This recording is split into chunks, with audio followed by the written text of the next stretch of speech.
kisah Harut dan Marut ini dimulai dari kisah Nabiullah Sulaiman alaihi salatu wassalam. Jadi sebelum Nabi Sulaiman alaihi salatu wassalam diutus menjadi nabi dan rasul, syayatin al-jin ini mereka senantiasa naik ke langit. Kita tahu bahwa Allah Subhanahu wa taala ketika mewahyukan wahyunya, maka yang pertama kali mendengar wahyunya adalah Jibril alaihi salatu wassalam. Jadi ketika Allah Subhanahu wa taala hendak menurunkan wahyu, maka suara wahyunya itu seperti rantai yang bersuara gemerincing yang seolah-olah dipukulkan di batu, dan itu membuat seluruh malaikat langit pingsan. Maka yang pertama bangunlah Jibril alaihi salatu wassalam. Maka Allah Subhanahu wa taala mewahyukan kepada Jibril wahyu yang akan terjadi di permukaan bumi. Ini menunjukkan bahwa Jibril lah yang berhak mendapatkan wahyu. Sebab kalau seluruh malaikat mendengarnya, maka apa keistimewaan Jibril daripada seluruh malaikat? Tidak ada istimewanya. Maka hanya Jibril yang mendengar. Setelah Allah Subhanahu wa taala kemudian mewahyukan kepada Jibril, dan selesai mewahyukan kepada Jibril, barulah kemudian seluruh malaikat terbangun dari pingsannya. Dan mereka bertanya kepada Jibril, "Madza qala rabbukum ya Jibril?" Apa yang difirmankan kepadamu wahai Jibril dari Rabbmu? Maka Jibril pun menceritakan apa yang diperintahkan Allah kepada dirinya. Maka semuanya mengatakan qalul haq, qalul haq, qalul haq. Artinya yang diwahyukan adalah semuanya kebenaran. Lah ketika Jibril ini mewahyukan kepada malaikat-malaikat yang lain, memberikan wahyu Allah kepada malaikat-malaikat yang lain, syaitan, jin itu mereka naik ke langit. Ya, mereka itu naik ke langit sampai di maqaidas sam', ada tempat-tempat pos-pos mereka. Ya, ada pos-pos mereka, tempat mereka mencuri dengar apa yang dibicarakan Jibril dengan seluruh malaikat yang akan terjadi di permukaan bumi. Dan ketika itu langit belum dijaga oleh bintang, artinya bintang belum difungsikan untuk melempar syaitan, sehingga mereka leluasa mendengar wahyu. Ya. Setiap mereka mendengarkan wahyu satu kalimat, maka mereka akan memberikan informasi kepada jin yang di bawahnya, jin yang di bawahnya, jin yang di bawahnya. Terkadang mungkin bisa 100 jin, 1000 jin, ya. Tapi yang benar ini jin pertama saja. Jadi jin yang mendengar ini saya yang benar. Ketika disampaikan ke yang kedua, yang ketiga ini sudah ditambahi kedustaan. Kemudian yang kedua, yang ketiga ditambah lagi dusta, ditambah lagi dusta, ditambah lagi dusta. Maka 99% kedustaan, 1% saya yang benar. Jadi kalau seandainya jin itu naik sampai 1000 jin, ya, bertingkat-tingkat sampai ke atas, berarti satu yang benar, 999 itu dusta. Atau kalau mungkin 100, berarti satu yang benar, 99 dusta. Itu yang sampai ke jin yang paling bawah. Makanya kenapa para dukun itu sebenarnya kadzabun, para pendusta, karena lebih banyak dustanya daripada benarnya. Maka sampai jin yang bawah, maka mereka akan mencari para kuhan, mencari para dukun paranormal, untuk memberikan kepada mereka kabar tentang gaib menurut manusia.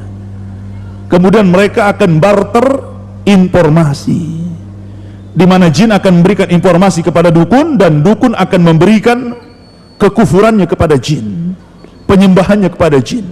Mereka berbisnis dalam kekufuran, ya kan?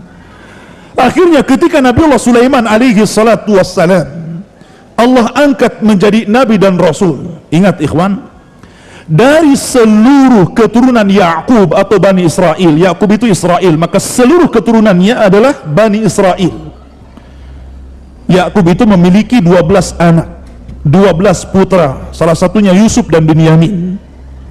Lah dari 12 putra Yakub inilah kemudian lahir keturunan-keturunan Yakub yang disebut dengan Bani Israel. Lah Bani Israel ini terbagi menjadi dua. Ada yang Allah karuniakan dari keturunannya para nabi dan rasul, dan ada yang Allah karuniakan dari keturunannya menjadi para penguasa dan raja. Ya. Lah ada dua nabi yang Allah gabungkan antara nubuwah dan juga kerajaan. Siapa? Pertama Nabi Daud alaihi salatu wassalam. Allah gabungkan, bukan hanya sebagai nabi, tapi dia juga sebagai raja. Padahal sebelumnya kalau raja-raja saja, kalau nabi, nabi saja ya. Tapi Daud Allah gabungkan dua kenikmatan, nabi dan juga raja ya. Kemudian setelah Daud meninggal dunia, warisan ini diberikan kepada ibnu Daud, Sulaiman alaihi salatu wassalam. Allah gabungkan juga dua kekuasaan ini, jadi nabi dan juga jadi raja. Bahkan dia raja dari seluruh para raja di zamannya. Makanya sering saya katakan bahwa di dunia ini yang pernah berkuasa, menguasai dunia secara jumlah hanya ada 4, yang 2 mukmin dan 2 kafir. Yang satu Nabi Sulaiman, dia menguasai dunia, dia mukmin. Kemudian yang kedua Dzulqarnain, dia menguasai dunia dan dia mukmin. Kemudian yang 2 kafir, pertama Raja Namrud, yang ketiga, yang keempat Bukhtun Nasr, yang telah menyerbu negeri Palestina dan memperbudak bangsa Yahudi ya.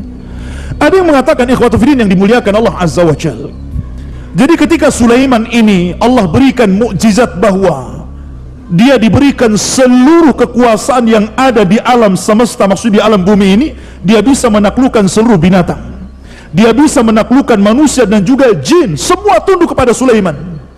Makanya dia berdoa kepada Allah, Rabbi habli, ya Allah berikan kepadaku mulkun la yambagi ahadun ba'di, begitu ya.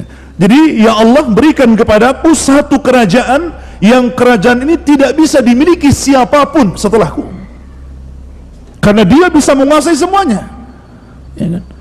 Dia bisa menguasai manusia, dia bisa menguasai jin, dan dia bisa menguasai seluruh hewan-hewan. Bayangkan, Anda bisa bayang pasukan Sulaiman ini ya kan? Dia memiliki pasukan yang sangat kuat karena jin takluk kepada Sulaiman ya. Lah ketika itu ikhwatu fiddin yang dimuliakan Allah Azza wa Jalla, Sulaiman ini punya katib, tukang catat ya kan.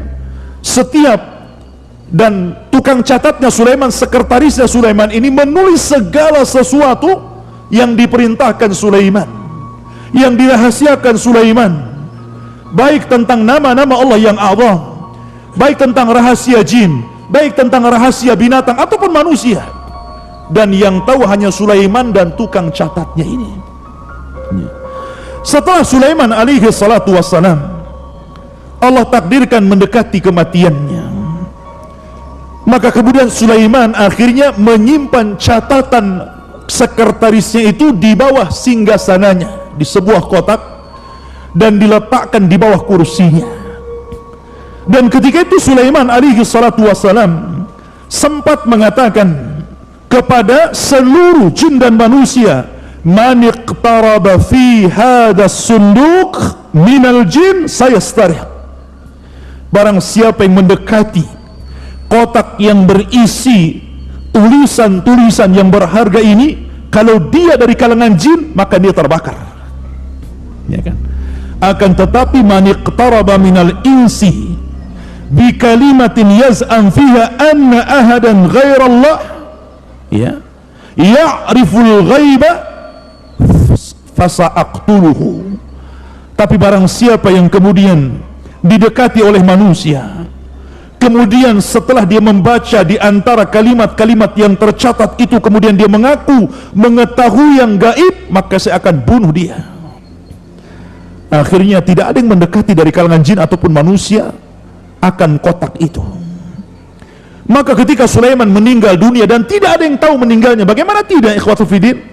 Tidak ada yang tahu, bahkan jin tidak tahu Sulaiman mati. Sulaiman hanya duduk di singgasananya, kemudian rayap memakan singgasananya, kemudian setelah rapuh roboh barulah mereka tahu Sulaiman meninggal.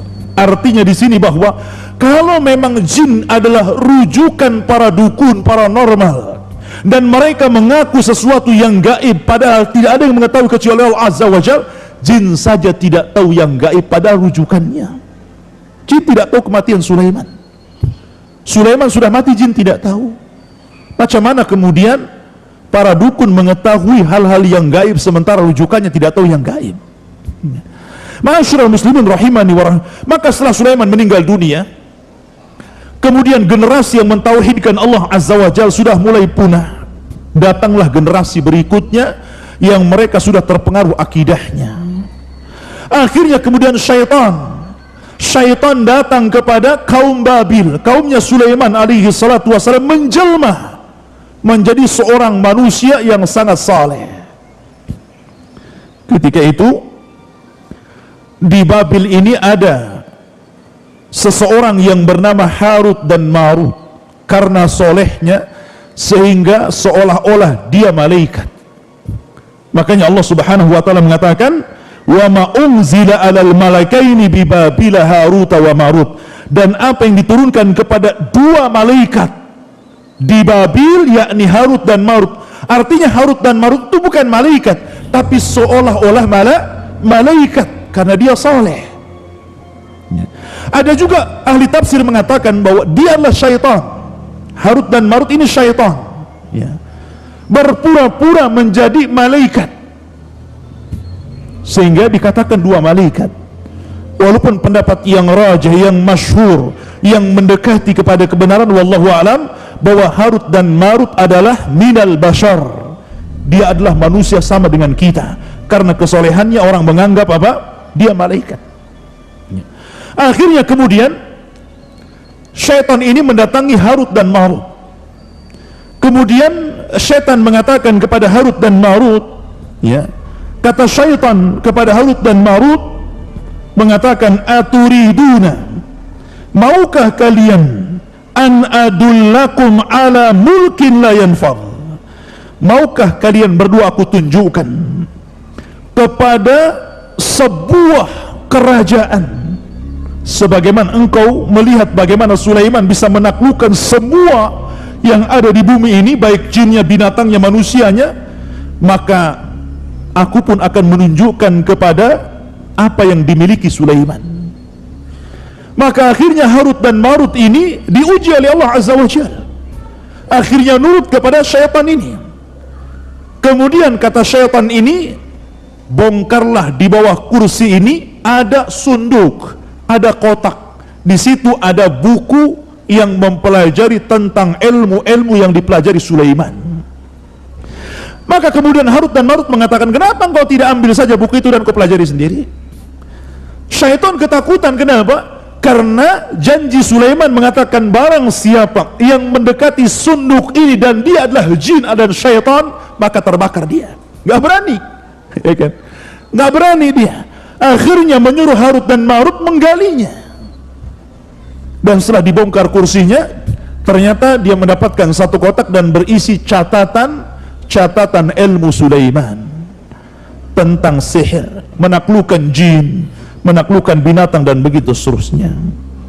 Akhirnya kemudian keduanya mempelajari catatan Sulaiman itu, dan setelah mempelajari akhirnya dia pun memiliki ilmu sihir.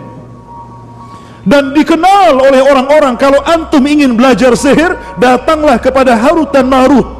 Itu guru sihir yang paling unggul di zaman itu, ya kan? Maka semua orang berbondong-bondong kepada Harut dan Marut, karena di zaman itu ikhwatul fillah, orang-orang Yahudi itu terkenal tukang main sihir, karena sihir itu berasal dari mereka. Makanya siapa yang menyihir Nabi coba? Yahudi. Nabi bin Asam, seorang Yahudi yang menyihir Nabi.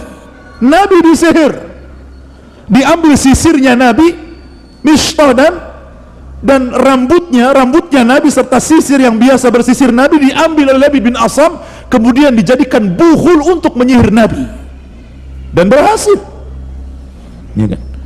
Karena sihir itu pasti ada buhulnya. Min syarri nafatha tifil uqad. Uqad itu artinya buhul. Setiap sihir itu ada buhulnya, ya. Maka kemudian, dan buhul itu biasanya diambil dari orang yang akan disihir, entah pakaiannya, entah mungkin rambutnya, entah kukunya, pokoknya dari badan si tukang sihir yang akan disihir tadi. Maka akhirnya kemudian diambillah rambut dan sisir Nabi SAW, kemudian dimantra-mantrai oleh Nabi bin Asam Yahudi ini, kemudian diletakkan dalam sumur. Bayangkan, buhulnya diletakkan dalam sumur. Akhirnya Nabi terkena sihir, sehingga dia terhayalkan dia sudah menggauli istrinya, padahal tidak. Seolah-olah dia telah menggauli istrinya, padahal nggak menggaulinya. Tapi ikhwatu fiddin, akidah ahli sunnah bahwa karena ada orang yang berusaha melemahkan hadis ini. Hadis ini berusaha dilemahkan, ya kan, oleh sebagian orang-orang yang tidak suka dengan sunnah. Mereka mengatakan tidak mungkin Rasul kena sihir. Bukankah Rasul maksum? Bukankah Rasul terjaga? Ikhwan, ya. Tidak ada kaitan Rasul kena sihir dengan kemaksuman Rasul. Tidak ada kaitannya.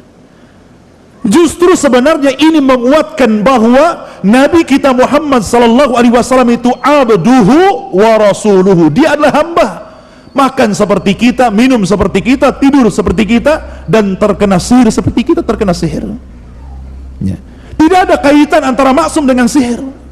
Karena Allah Subhanahu wa taala berfirman, "Ya ayyuhar rusul, balligh ma unzila ilaika, fa illam taf'al fama ballagta risalatah, wallahu ya'simuka minan nar." Wallahu ya'simuka minan nar. Allah yang memberikan kemaksuman kamu di hadapan manusia. Ya. Tidak ada kaitan antara maksum dengan kena sihir. Ya. Dan ini justru memperkuat bahwa Rasul kita manusia, bukan malaikat yang tidak bisa terkena sihir. Ya. Ma'asyiral muslimin rahimani wa rahimakumullah, maka Jibril kemudian turun kepada Rasul sallallahu alaihi wasallam atau malaikat yang lainnya, kemudian meruqyah Rasul sallallahu alaihi wasallam. Akhirnya turunlah surat yang dikenal dengan Mu'awwidzatain, Qul a'udzu birabbin nas dan Qul a'udzu birabbil falak. Dengan kedua ayat ini malaikat meruqyah Rasul. Akhirnya ketahuan buhulnya di sumur tadi. Siapa yang menyihir Rasul? Yahudi. Ya. Makanya kenapa haddus sahir qatal? Kata Nabi SAW, balasan dalam Islam bagi para pelaku sihir dipenggal, dharbatu bisayf, dipenggal lehernya. Makanya Umar pernah memenggal tukang sihir, Hafsah pernah memenggal tukang sihir. Apakah perlu dimintai tobat? Kata para ulama, ada yang mengatakan perlu dimintai tobat selama 3 hari. Kalau dia bertobat maka diampuni, kalau tidak maka dipenggal. Tapi pendapat yang rajih, yang kuat, tidak perlu dimintai tobat, langsung dipenggal lehernya. Itu pendapat yang kuat. Karena kerusakan sihir ini melebihi kerusakan yang lainnya. Bukan hanya kekufuran, kesyirikan, tapi kerusakan di mana-mana. Bisa membunuh, bisa menyakiti, bisa menceraikan suami istri dan begitu seterusnya. Kerusakannya luar biasa. Maka tidak perlu dimintai tobat, la yustatab, kata para ulama, tidak perlu dimintai tobat, langsung darbatu bisayf, penggal lehernya. Ya. Tapi waktu kembali bahwa setelah kemudian orang-orang Yahudi, karena ketika itu ada dalam riwayat wallahu a'lam riwayat ini, tapi yang jelas saya pernah terbaca dalam tafsir bahwa dahulu ketika orang-orang Palestina ini dibantai oleh Bukhtun Nasr, yang saya sebutkan tadi, raja yang zalim yang menguasai dunia, maka orang-orang Yahudi Palestina ini, Bani Israel ini, akhirnya mereka menjadi budak, sehingga mereka berusaha untuk keluar dari perbudakan Bukhtun Nasr. Akhirnya kemudian mereka mempelajari sihir supaya keluar dari jeratan Bukhtun Nasr. Akhirnya tersebarlah kesyirikan di mana-mana, ilmu sihir di mana-mana. Lah kebetulan di situ itu ada Harut dan Marut yang sihirnya luar biasa, menguasai ilmu Sulaiman. Makanya kemudian orang mengatakan bahwa datanglah kepada Harut dan Marut, belajarlah kepada dia. Tetapi Harut dan Marut, ikhwatu fillah, ujian Allah Subhanahu wa taala. Harut dan Marut mengatakan kepada setiap orang yang akan belajar sihir kepadanya, wa ma yu'allimani min ahadin hatta yaqula innama nahnu fitnatun fala takfur. Maka Harut dan Marut tidaklah mengajarkan sihir kepada siapapun dari kalangan Bani Israel, kecuali keduanya pasti mengatakan, sebelum kamu belajar sihir kepada aku, saya ingatkan, sihir ini fitnah, nanti setelah aku ajarkan sihir jangan pernah kufur kepada Allah. Baik, bagus kan kalimatnya. Sebagian mereka ada yang kembali tidak mempelajari sihir, tapi sebagian juga ada yang kemudian berusaha mempelajari sihir. Tapi apa kenyataannya? Kenyataannya apa yang dikatakan Harut dan Marut tidak sebagaimana yang diiyahkan mereka. Justru kenyataannya setelah mereka mempelajari sihir dari Harut dan Marut, justru kondisinya makin rusak. Perdukunan di mana-mana, sihir di mana-mana. Sampai hari ini sihir itu di mana-mana. Ya. Ikhwatu fiddin yang dimuliakan Allah Azza wa Jalla. Barulah ikhwatu fiddin zaman terus berjalan, maka Allah Subhanahu wa taala setelah mengutus Nabi kita Muhammad sallallahu alaihi wasallam, barulah Allah memfungsikan bintang di situ.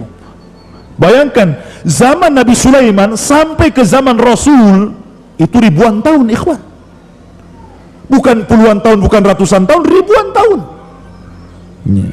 Baru Allah Subhanahu wa taala yahrusus sama, menjaga langit dari syaitanir rajim. Dengan cara apa? Memfungsikan bintang. Sehingga ketika itu ikhwatu fiddin, syaitan tidak bisa naik lagi ke langit. Mereka hanya berputar-putar di bumi dan tidak bisa naik ke langit. Setiap mereka naik ke langit, maka mereka akan ditembak oleh meteor dan mati. Sehingga mereka tidak berani. Di zaman Rasul tidak ada syaitan yang berani masuk ke langit. Dan ini menunjukkan tentang bagaimana Allah Subhanahu wa taala menjaga keotentikan risalah Rasul. Inna nahnu nazzalna dzikra wa inna lahu lahafizun. Kami yang menurunkan Al-Quran, kami yang menjaganya. Sebab kalau seandainya syaitan ini naik, maka akan tercampur antara perkataan Allah dan perkataan dukun. Al-Quran terjaga, maka mereka tidak bisa naik ke langit karena mereka akan ditembak. Ya. Ma'asyiral muslimin, kemudian Allah Subhanahu wa taala mengatakan, fayata'allamuna minhuma ma yufarriquna bihi bainal mar'i wa zawji. Maka kemudian orang-orang Bani Israel, orang-orang Yahudi itu mempelajari dari keduanya Harut dan Marut apa yang bisa memisahkan antara suami dan istri. Perlu catatan ikhwan, sihir dahulu dengan sihir sekarang itu ada kemiripan. Sihir yang banyak di masyarakat kita dan juga di masyarakat dahulu sebelum Islam itu berkisar di antara dua sihir. Yang pertama as-sarfu dan yang kedua al-atfu. Itu yang banyak sihir. Pertama as-sarfu, yakni memalingkan suami istri suruh bercerai. Terkadang ada suami yang kena sihir melihat istrinya tidak suka, malas untuk melakukan hubungan dengan istri, padahal hubungan itu syar'i, ya kan? Malas untuk mendekati istrinya, atau mungkin sebaliknya, akhirnya ujung-ujungnya cerai. Atau yang kedua al-atfu, sebaliknya, ya, sebaliknya menanamkan kecintaan kepada keduanya, atau menanamkan kecintaan kepada wanita orang, atau bahasa kita mungkin ilmu pelet begitu ya, supaya orang dekat dengan dia. Dan ghalibus sihri hakadha, umumnya sihir seperti itu. Namun ada juga sihir yang ganas yang sampai membunuh, ikhwan. Naudzubillah. Ya. Maka di sini Al-Quran mengatakan bahwa mereka mempelajari sihir itu apa yang bisa memisahkan antara suami istri. Wa ma hum bidharina bihi min ahadin illa biiznillah. Tapi ingat bahwa sihir apapun tidak akan memadaratkan siapapun kecuali atas izin dari Allah Subhanahu wa taala. Seandainya tukang sihir ini berkumpul di dunia kemudian hendak menyihir antum, kalau seandainya Allah tidak mengizinkan sihir itu terkena antum, antum tidak akan terkena sihir. Karena Rasul mengatakan, seandainya seluruh manusia berkumpul, jinnuhum wa insuhum, manusia dan jinnya, ada an yadurruka bi syai'in lan yadurruka illa bima qad kataballahu lak. Tidak akan sampai madarat itu kepadamu kecuali memang madarat itu sudah ditetapkan di Lauhil Mahfuz. Ya. Kemudian wa yata'allamuna ma yadurruhum wa la yanfa'uhum, dan mereka mempelajari apa yang memadaratkan mereka dan tidak bermanfaat. Sihir itu tidak ada manfaatnya sedikit pun, bahkan akan mengantarkan kepada kekufuran. Sihir itu tidak manfaat, ikhwan. Maka jangan pernah mempelajari sihir. Jangan pernah, ya. Kemudian walaqad alimu laman ishtarahu ma lahu fil akhirati min khalaq wala bi'sa ma syara bihi anfusahum law kanu ya'lamun. Dan sungguh mereka sudah tahu barang siapa membeli menggunakan sihir itu niscaya tidak akan mendapatkan keuntungan di akhirat. Dan sungguh sangatlah buruk perbuatan mereka yang menjual dirinya dengan sihir sekiranya mereka mengetahuinya. Walau annahum amanu wattaqau lamathubatu min indillahi khairun law kanu ya'lamun. Dan jika mereka beriman dan bertakwa, pahala dari Allah pasti lebih baik sekiranya mereka mengetahui. Subhanakallah bihamdika asyhadu an la ilaha illa anta astaghfiruka wa atubu ilaik. Allahu ta'ala alam. Assalamualaikum warahmatullahi wabarakatuh.